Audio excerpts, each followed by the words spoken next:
crianças, os bebês são super curiosos. Tudo eles querem pegar e levar até a boca. É normal, é natural. É assim que eles conhecem o mundo. Por exemplo, eu forço o meu filho a comer cenoura.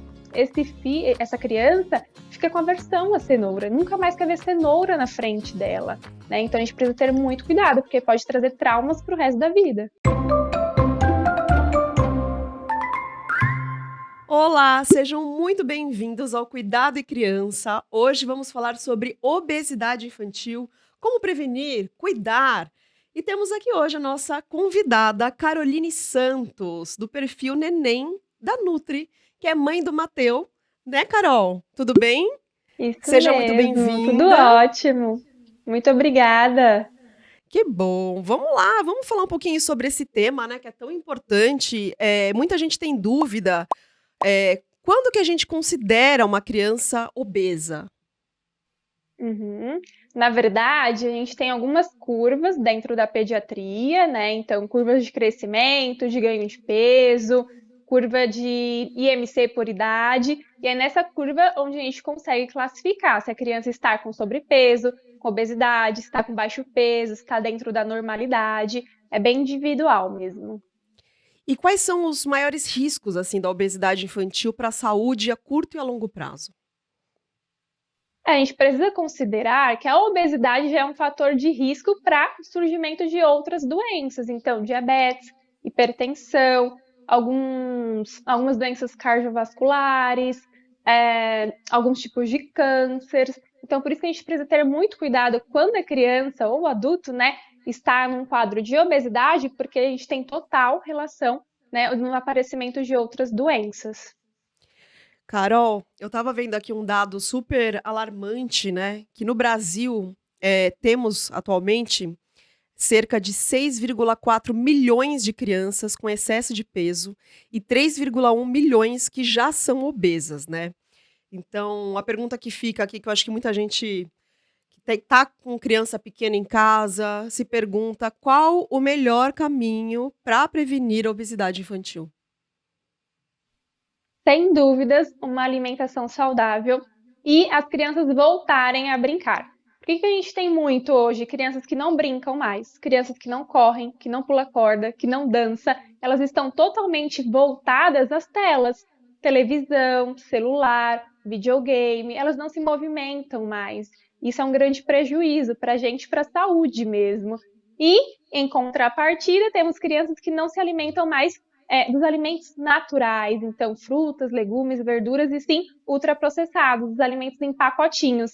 Então temos biscoito recheado, salgadinho, refrigerante, suquinho de caixinha. Ah, é complicado, né? E mesmo depois, eu acho que por conta desses dados também, teve a questão da pandemia, né? Que influenciou, acho que muito, né? Sim, Essa geração, assim, que tá toda acima do peso. Ficou com muito tempo em certeza, casa, influenciou né? demais. E me Sim, fala sem se uma coisa, movimentar, sem ir para a escola.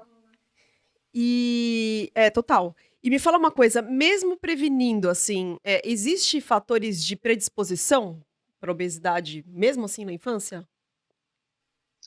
Sim, por exemplo, a genética mesmo. Então, pais obesos, muito provavelmente essa criança tem uma predisposição à obesidade também. Outros fatores são não amamentar, então a mãe não amamenta exclusivamente até os 6 meses, né, por alguma razão. Isso, e a entrada de fórmula infantil aumenta também essa predisposição à obesidade. Temos uma introdução alimentar, às vezes, inadequada, inserindo alimentos não saudáveis, alimentos ultraprocessados, tudo isso vai trazendo, né, fatores de risco para a obesidade. Poxa vida, aí você vira e fala assim: "Meu filho é obeso", né. A gente fica se perguntando como que a gente consegue reverter um quadro de obesidade infantil, porque, assim, se já para adulto já é difícil, como que a gente consegue reverter um quadro desse com as crianças? Primeiro com muita paciência, né? E a família precisa estar ali ao tempo inteiro, dando exemplo. A escola também é fundamental, porque as crianças ficam, às vezes, a maior parte do tempo na escola também. Então é importante que as escolas tenham, né, educação nutricional mesmo. Leve essas crianças para colocar a mão na massa, vamos fazer uma receita. Hortinhas na escola é ótimo, é fundamental. Que também venha essa questão da escola trazer a alimentação saudável para dentro do ambiente deles, atividade física, as brincadeiras, e claro, os pais, os cuidadores. Eles precisam ser exemplo. Não adianta falar para a criança comer frutas, uma banana, enquanto eles comem chocolate. Né? É impossível, precisa ser exemplo. Então, focar em alimentação saudável e nas brincadeiras, na atividade física. Fala assim: ah, você precisa tomar água, não vi você tomando água hoje. Tá lá com o refrigerante aberto na mesa. Ai, meu Deus do céu. Quem faz isso? Quem nunca? Mas enfim, tem que ficar de olho, né? E sobre a fase de introdução alimentar, existe uma recomendação da OMS de não oferecer alimentos ultraprocessados e com açúcar a crianças menores de 2 anos, que é uma das medidas mais efetivas, né, para reduzir o risco de obesidade infantil. É muito comum as pessoas ficarem com dó das crianças, do tipo, ah, nossa, mas é tão gostoso, eles não vão comer. Mas assim, além. A gente já sabe dos benefícios, né? Mas fora isso, o que os pais ganham ao adotar essa alimentação mais saudável nessa fase? Eles fornecem saúde, né, para as crianças. Esse é o principal ponto mesmo. Então, diminui bastante os riscos dessas crianças desenvolver a obesidade, seletividade alimentar muito intensa lá na frente, doenças crônicas não transmissíveis, como falei anteriormente, diabetes, hipertensão, alguns tipos de câncer. Então, é promoção de saúde mesmo. A criança sente vontade de coisas doces, assim, alimentos ultraprocessados? Não. O que as crianças sentem é curiosidade, principalmente até os 2 anos de idade, né, que a gente fala. Crianças, bebês estão super curiosos, tudo eles querem pegar e levar até a boca, é normal, é natural. É assim que eles conhecem o mundo. E não por vontade, e sim por curiosidade. Essa necessidade de oferecer doce para as crianças tem muito mais do adulto. Não é elas, não é. A criança não sente vontade do que não conhece. Isso precisa ficar fixo na cabeça dos adultos. Exatamente, né? É uma coisa muito importante. Esse negócio já ficou com dó. Mas, gente, ela não sabe o que é. Então, relaxa, tá tudo certo. Tem uma outra questão: forçar a criança a terminar de comer quando ela parece que já não quer mais. É correto? É um hábito correto? Não, não é correto, não é indicado. A gente precisa respeitar a saciedade dessa criança. Quando a gente fica forçando uma criança a comer, ela perde esse sinal de saciedade e aí vira um adulto, por exemplo, com compulsão alimentar, que não sabe o momento de parar de comer, né? Ou, por exemplo, eu forço o meu filho a comer cenoura. Essa criança fica com aversão à cenoura, nunca mais quer ver cenoura na frente dela, né? Então a gente precisa ter muito cuidado, porque pode trazer traumas para o resto da vida. É aquele negócio, ah, limpa o prato, vamos acabar com o que tem no prato. Não é legal, né? Coloca ali uma quantidade razoável, que você sabe que a criança já está acostumada a se alimentar. A partir do momento que ela recusou, o ideal mesmo é respeitar o sinal da criança, né? Muito legal. Vamos falar um pouquinho sobre as crianças maiores, né? Uma em cada 10 crianças brasileiras de até 5 anos estão com peso acima do ideal. A média é que 7% delas estão com sobrepeso e 3% com obesidade. E parece que esses dados, né? Esses dados são de um estudo encomendado pelo próprio Ministério da Saúde e são de antes da pandemia de Covid-19. Ou seja, isso pode até ter piorado com a falta de exercício físico nesse tempo. Por que esse número só cresce? Onde que estamos errando?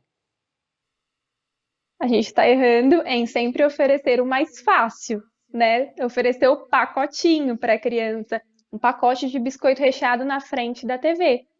Então, a criança ela não come a porção, ela não come 3 biscoitos, ela come o pacote inteiro. Muita caloria, né? Muita gordura, açúcar ali dentro daquele pacotinho.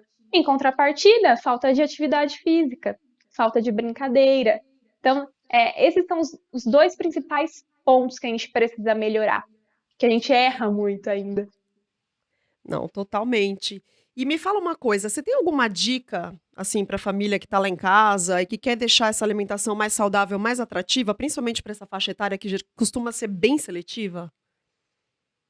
Sim, sempre oferecer o mesmo alimento de diferentes formas. Então, a criança não aceita a banana na forma dela mesmo, né? Pegar a banana, descascar e comer. Vamos tentar uma banana em fatias, vamos tentar uma banana grelhada com canela, vamos tentar uma panqueca de banana. São várias formas de inserir o mesmo alimento dentro dessa alimentação, mas de formas diferentes, que pode deixar muito atrativo para a criança.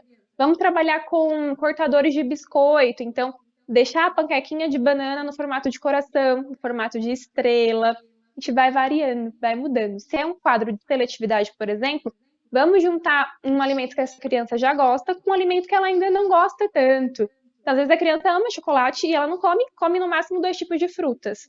Então vamos juntar o chocolate junto com uma outra nova fruta, né? Às vezes um morango. Uma criança que come 2 tipos, se ela comer 3 tipos de fruta, a gente já está ganhando, por mais que tenha um pouquinho de chocolate ali. Nessa fase, qualquer ganho já representa, assim, um enorme benefício, né? Só de poder aumentar um pouco a variedade ali já é um sucesso. E me fala uma coisa, Carol, tem alguma recomendação de tempo de atividade física para criança nessa fase? A gente fala de pelo menos 60 minutos que a criança esteja ativa ali, né? Brincando, correndo, pulando, dançando, é, caminhando no parque com os pais, é importante. Às vezes até já na escola, boa parte já é gasto ali, né, desse Exatamente. tempo. Voltando a pé e não sempre de carro, né? Não sempre no transporte. Essa pode ser uma opção também, aí a gente já contabiliza. É muito legal, né? São dicas assim do dia a dia. Mora pertinho da escola, já vai caminhando, já vai devagarzinho ali, já é um exercício e tanto, né? No fim do dia, para uma criança, é super importante. Carol, vamos falar um pouquinho sobre você agora. Você, como nutricionista esportiva, o que mudou depois da chegada do Mateu? Antes do Mateu, eu atendia basicamente emagrecimento, pessoas que iam para academia buscar mais saúde e principalmente emagrecimento. Mateuzinho chegou e aí muitas coisas mudaram na vida, como acontece sempre na maternidade, né? A gente precisa fazer algumas escolhas, inclusive. Eu queria muito voltar aos atendimentos, mas ao mesmo tempo eu queria ficar com ele, né? E estava pertinho da introdução alimentar dele, então por volta dos 5, 6 meses ali, eu estava nessa indecisão, volto a atender ou fico com ele, né? Volto para o meu trabalho ou fico cuidando dele. E aí eu decidi ficar cuidando dele. Mas, em contrapartida, eu também queria muito voltar a ser nutricionista, porque na maternidade a gente se perde um pouquinho, né? A gente se perde como mulher, como profissional.